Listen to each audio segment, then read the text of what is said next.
Hello, my name is Joseph Pirayou. I want to welcome you to this episode of In the Beginning, Ashur. Uh, as always, this is a live program that you're watching now. If you have any comments, any questions, you can send it to us. If I can answer it during the live program, I will. If not, the next programs, I will comment on them. And the last two programs, they were about part of the history, specifically on the British and the Jewish and the establishment of State of Israel. I shared some information. As I mentioned last time, I'm on the side of nobody. I'm just sharing some information of what happened through Balfour Declaration, and then Israel was established. And one of the reasons was that, or the main reason is that the similarities that we have with the Jews, with their history, with our ethnicity, with our faith. So there is a lot of similarities. And another thing that was that the British promised the Jews they will have a homeland. That's where the Balfour Declaration comes and shows that the Rothschild, that he received the letter, a famous, rich, powerful family. And I believe they asked him, if you give us money, support us in any way you can, and if we win, you will get your land back. Of course, British betrayed them.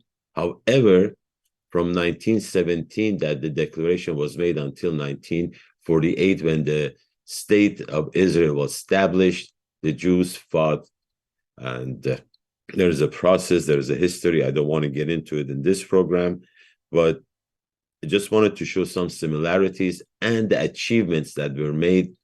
After all, Israel is a nation now, like it or not, since 1948. That's about 75 years ago. So for us, we have some similarities that happened. The title of the program is The British Betrayal of the Assyrians. And actually, there is a book, The British Betrayal of the Assyrians, but the program is not just about the book. I will mention a few things regarding that. But I think in the beginning, before I go into the book, is that one thing that I realized preparing for this program, I realized that how much I don't know. I have information about certain things, and those are the things that I normally talk in this program, be it history, be it faith, religion, whatever you want to call that. But when I was preparing, I said, Joseph, this is a heavy subject. This is not a subject that in 20, 25 minutes you can cover and say, okay, we're done, move to the next subject. Because as I mentioned, from the time that letter was given to the Jews by Balfour, 1917, it took 31 years and it was established. We have received such a thing. I will go over that. But before, as I said, knowledge, I learned how much I don't know. I'm just one person, and there are so many books here. I will just show them to you that some of them I have read, some of them I should read before even talking about this subject. But we can't wait until you get all the information. We have to open the door. We have to start the conversation. We have to, and then I say we, I mean we, us. It's not knowledge of one person, the knowledge of all of us. Everybody knows everything. I just know a little bit here, but with us together, the knowledge, because as we have heard from ways, I don't know when this was said, but knowledge is weapon. That's a weapon. However, the weapon has to be used.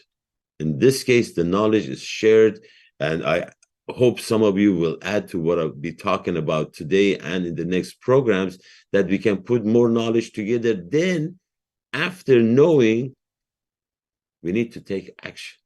That's what I believe is the step. We just sit here and talk about, hey, the Jews got their land back. I don't know when we are going to get it back. Maybe not in my lifetime, but that's not the purpose here.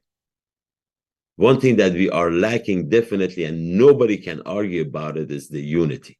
That's one thing that we don't have, because if we had unity, everybody's united, we're on the same page, things would have been happening, would have happened, I guess. I don't know the right English to use. However, the subject is the British betrayal of the Assyrians. As I mentioned, we had the same promises pretty much made to us as it was made to the Jews. One of the books that I want to share with you, I will read from it. It's called The Assyrian Tragedy. For some time, the identification of the writer was not mentioned, but pretty much everybody knew who's the author. We have a photo, one of my favorite photos of Marisha Shumun, the late, great Marisha Shumun, who wrote this book. Says here, Marisha Shumun, 23rd Catholicus Patriarch. He wrote this 1934. This is after the Simele massacre. But in the portion of the book that is related to our subject, I will be reading from, he has so much information, who wrote what at what time. There is a Colonel Carl McCarthy's mission to Assyria. There are two. There is one, Captain Gracie, which I will talk about him later, but this is from Colonel McCarthy's mission to the Assyrian, and that's what he's writing. And Marisha Shumun is saying that Colonel McCarthy, who headed the British military mission to Persia during the war, and who came in contact with the Assyrians there. He states that, this is him talking, I have sent a copy of a memorandum I have written on the Assyrian question from the time your people joined forces with us against the Turks in 1918 up till 6 months after the armistice was signed. So this letter is sent to this Marisha Shuman. I have made a strong point of the fact that your people were definitely promised by me, acting under orders from headquarters, of course, that they would have their country restored to them, and that my orders and only reason for raising the Assyrian contingent in Hamadan in 1918 was to drive the Turk out and to reoccupy the country. Can we show the, change the order? Because he's talking about raising the Assyrian contingent. The photos about the military, about the Levites, these are the people that Colonel McCarthy is talking about. He says the only reason was raising the Assyrian contingent, the only reason of making that promise, to drive the Turk out and reoccupy the country. Before I go further, the Jews were promised land in exchange for receiving funds from Rothschild. That's what I believe what happened. Because I know, maybe if you know, let me know. I don't think there was any military help from the Jews to the British fighting against the Turks or Germans. So the help that was needed from the Jews was financial, but the promise when they made it to us that if you fight on our side, you get your homeland back. That's what Colonel McCarthy is saying. And he says, I do is emphasized, says, I do hope the Foreign Office will do something and do it now and before it is too late. No good can come out of delaying matters, and the British government should face the position and do the right thing. It is all very difficult, I know, but surely not impossible. After all, England is a big nation, and we did, I suppose, win the war. He's talking, we are on the winning side. We won, okay. Fulfill your promise. He continues, however, we didn't lose it, and if we had lost the war, there would have been a difficult story to tell, different story to tell. Makes sense? We won, do it. If we had lost, hey, we cannot keep our promise. He continues, it is clearly our duty to fulfill promises made to people who stood by us when we were in urgent need of all the help forthcoming. We did not have too many staunch and loyal friends in the East in 1918. Few people realize what your unfortunate people suffered and are still suffering in return to their loyalty to England. I will do my best to make known the terrible hardships they suffered under my own eyes. He's a witness to our suffering. What happened there? Never shall I forget that retreat from Urmi when I met the panic-stricken people on the Bijar road, and never do I want to see anything like it again. Can you show that the photo from the Bakuba camp? This retreat he's talking about was from Urmi to Hamadan, all the way to Bakuba camp, which was north of Baghdad. My grandparents, my mother's parents, my mother wasn't born then, but they were part of that group that this guy, this Colonel McCarthy, has seen my grandparents fleeing from Urmi. And their 8-month-old daughter died on the road, and she was buried somewhere between Hamadan and Bakuba. He says, never shall I forget that retreat from Urmi when I met the panic-stricken people on the Bijar road, and never do I want to see anything like it again. Well, when ISIS came, history repeated itself again. And of course, after this retreat, we have the Simel massacre and other things that they have done to us. Continue. One thing is now certain, and that is they cannot be left to the tender mercies of the Arabs, whose one ambition in life appears to be to destroy them.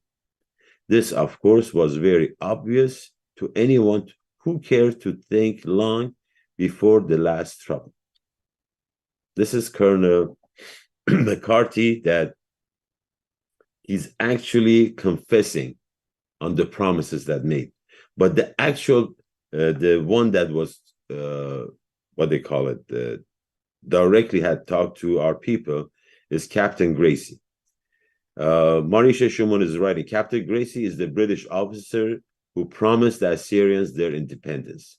Extracts from the following letters written by 2 senior foreign officials, a Frenchman and a Russian, who were closely associated with Captain Gracie when he made the promise, are more than adequate to demonstrate the truth.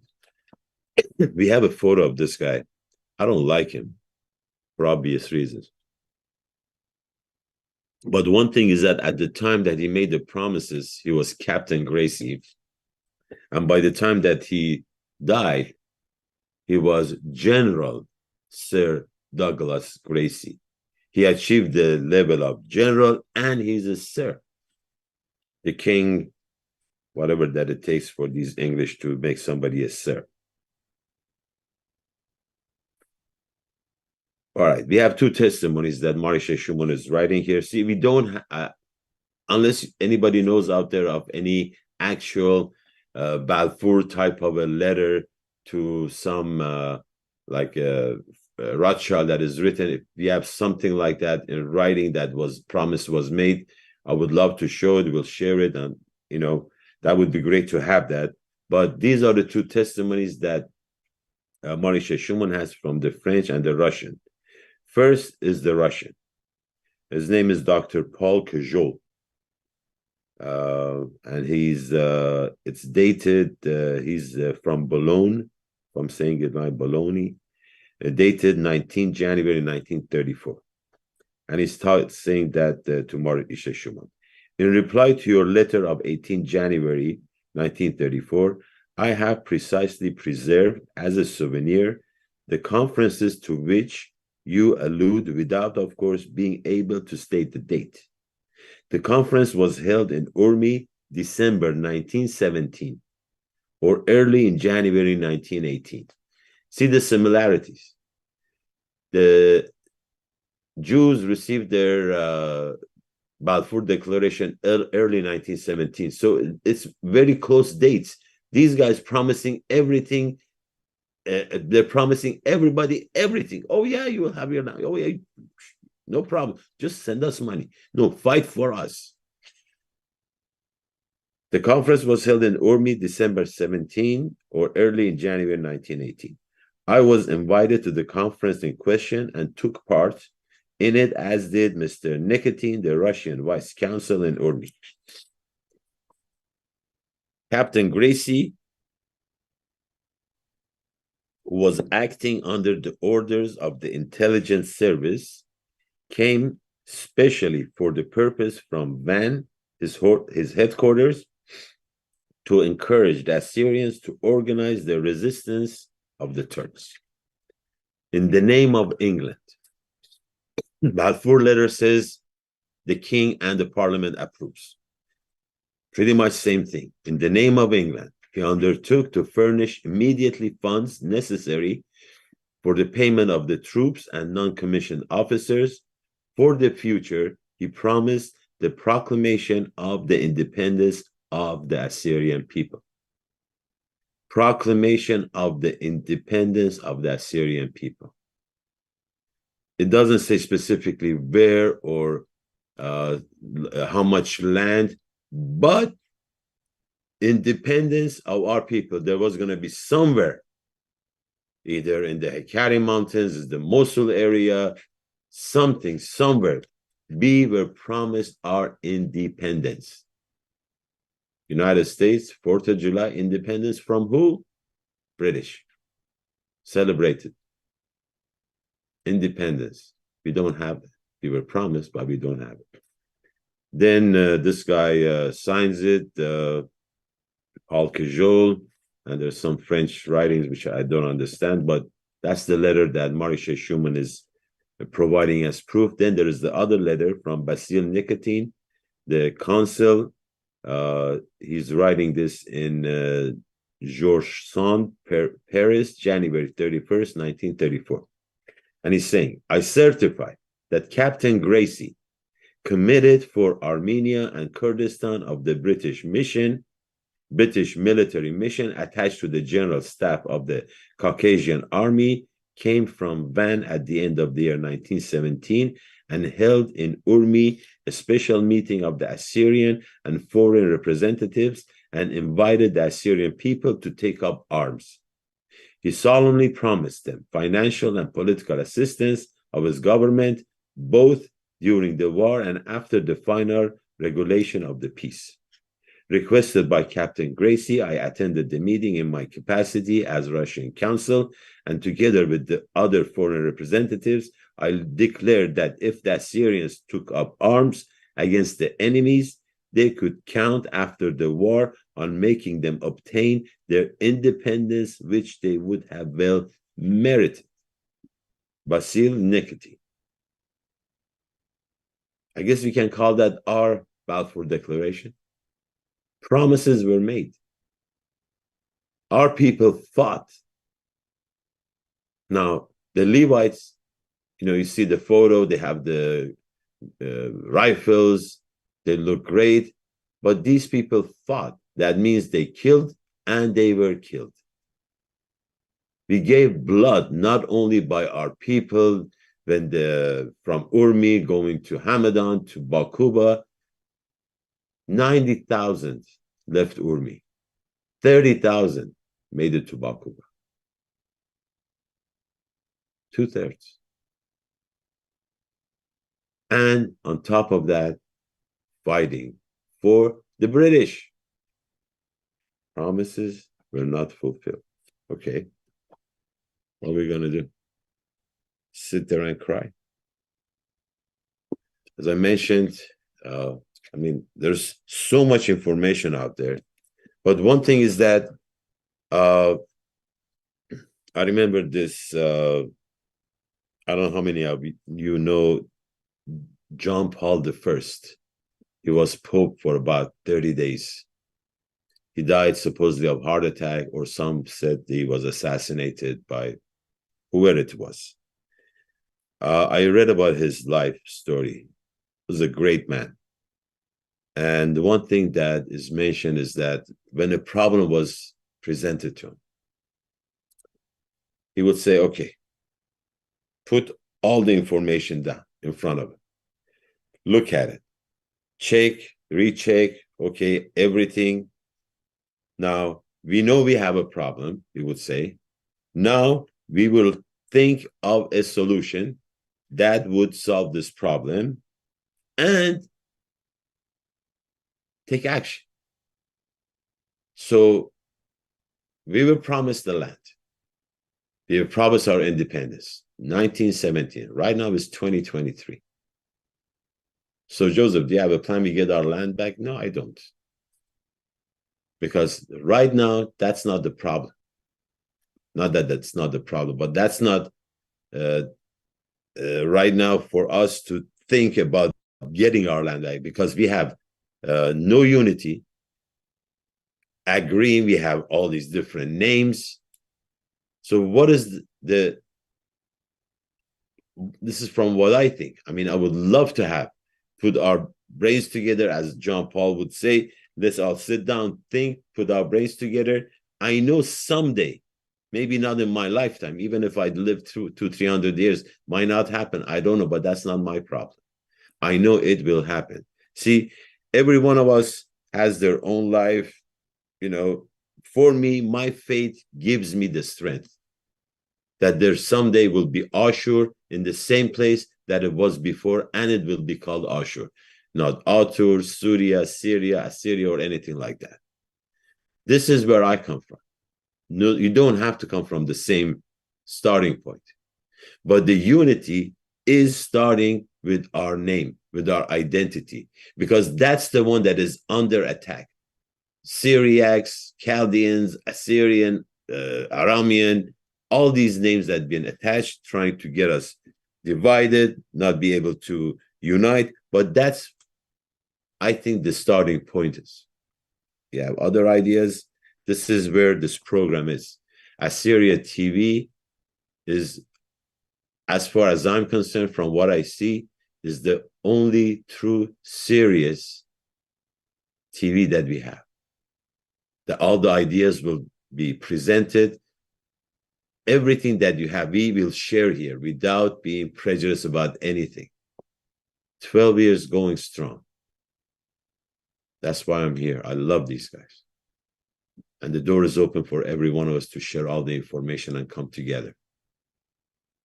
I would appreciate it that you'd be supporting by watching, subscribing, sharing. That would be great. Great work deserves appreciation.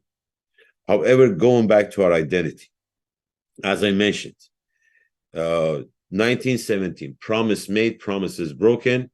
Jews, 30 years they fought, they got the land. We don't have it. But we need to work on our identity. We need to work our unity through our identity. And how do we do that? When I was preparing, as I said, I found some books or some magazines, the Assyrian Academic Studies. I don't know if you have heard of this. It's about Simo Parpola. He says Finn means somebody from Finland, a Finn scholar in defense of the Assyrian historical identity. A Finnish guy is putting a book in the defense of the Assyrian historical identity. That's great. It's amazing. I think, I think I have a photo here of him. I don't know how old he is now, or how old this book is. This is the gentleman. Why am I showing you this book? It's another thing. Assyrian New Year Day. April 1st or not. This is by Robert Baba. It was Nisan 1st, 6755. This is about 16 years ago. They wrote that. Why? This is about unity. We don't even know what is the right day to celebrate for Assyrian New Year. I will go through that too. Not now, but information. We share information. If you have information that we can share here, that'd be great. Together, we can do that. Another thing that really upset me when I saw this, this is the Assyrian star, a historic first vote in UNPO. In the photo here, it says Secretary General Daniel Crispy cast first vote of Assyrians for self-determination resolution. This is 1991. So before my son was born. He's 32 now and he has a daughter. He did something. He has married. He's a dentist now. He's married. He has a daughter. From 1991 until one. What happened with UNPO? They took some photos of, it was in Hague, Netherlands.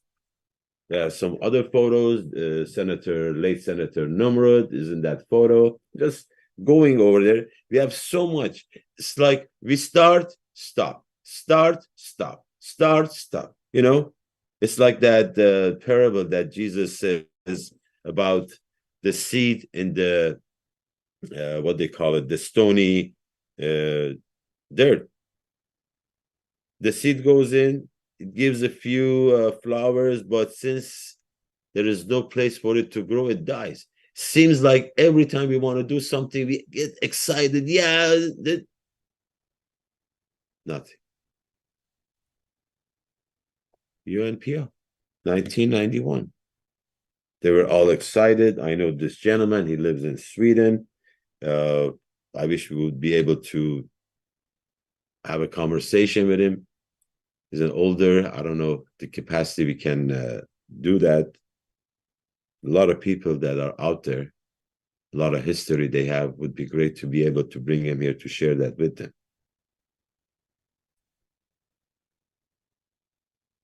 You know,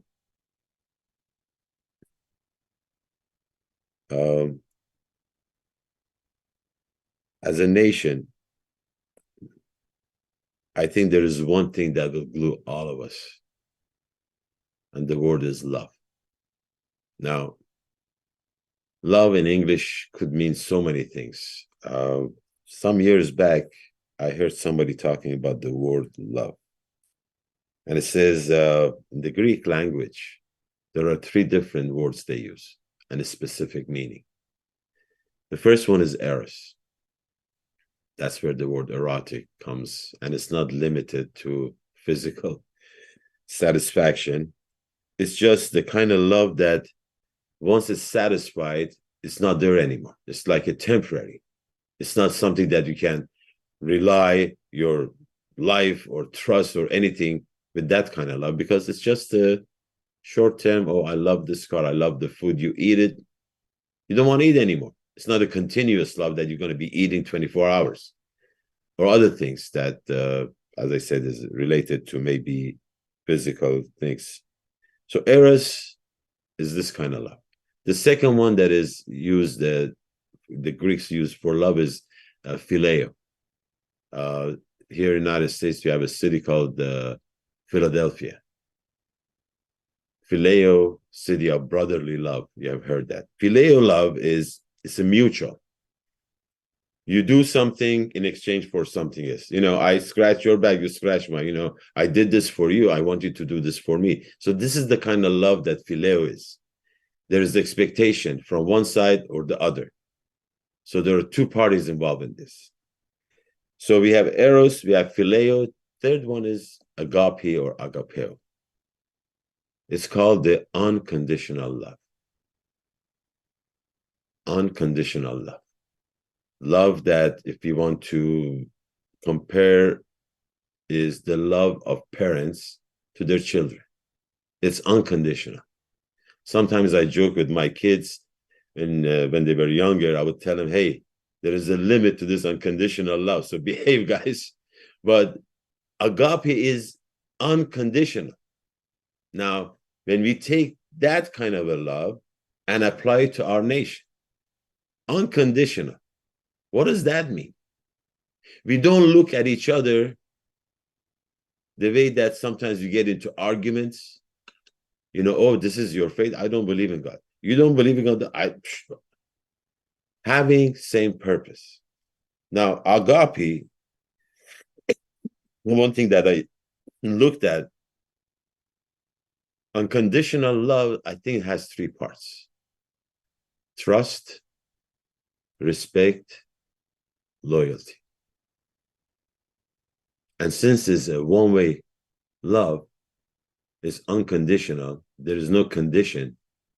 When you apply trust, respect, loyalty to your fellow brother and sister, don't respect anything.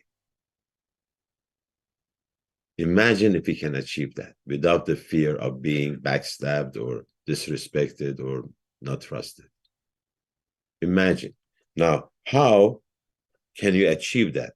My suggestion is when we look at what is ahead of us. See, in the filial love, there are two people face to face. Agape, everybody's shoulder by shoulder, like we do the Sheikhani. Shoulder by shoulder, holding, looking towards that goal. Shoulder to shoulder, looking to who we are. People of Ashur. We are Ashur. This is our identity. This, if we can start with that, then we can look at each other and trust, respect, be loyal to our name, to our parents, to the people who gave their life, to the Levites, to the people in the camp, Bakuba, remembering, what is that? Another book here, Assyrian heritage. There are people before us who did so many things. We have, I believe, I owe them. I owe my grandfather that he survived that trek from Urmi to Hamadan to Bakuba. He lost one, is their firstborn, my grandparents. They lost it, but they didn't give up. They went back to Urmi. My mom, the last one. She was the youngest. She was born. Then it's me. I have two kids. Then we have the granddaughter. Continuation. I don't know when we're going to get our land back. That's not the point. Point is unity. Unity under our name. Trusting each other, respecting each other, being loyal to each other. And that comes from learning about history, from the sacrifices that are made to us, the enemies that we have, trusting each other, not relying on other people. Sounds good, but we need to take action. Knowledge, then act. Without action, it's like we have this great gun. We don't put bullets. Some time ago, I read this book. Something interesting says that it's a tough road ahead of us, but the shoes are provided. These are our shoes. These are our information we have. These are the history that our people together, they did what they did, have been doing. We put all this information together. We share it. We rejoice. We trust each other. We respect each other. Loyalty. We will get there. The road is tough, but the shoes are provided. Hand in hand, shoulder to shoulder, looking at our goal, our name, our identity, Ashur. In the name, ready? In the name of Ashur, Ahia, Mabqila. Thank you very much. We'll see you next program. Bye-bye. Sheikhani.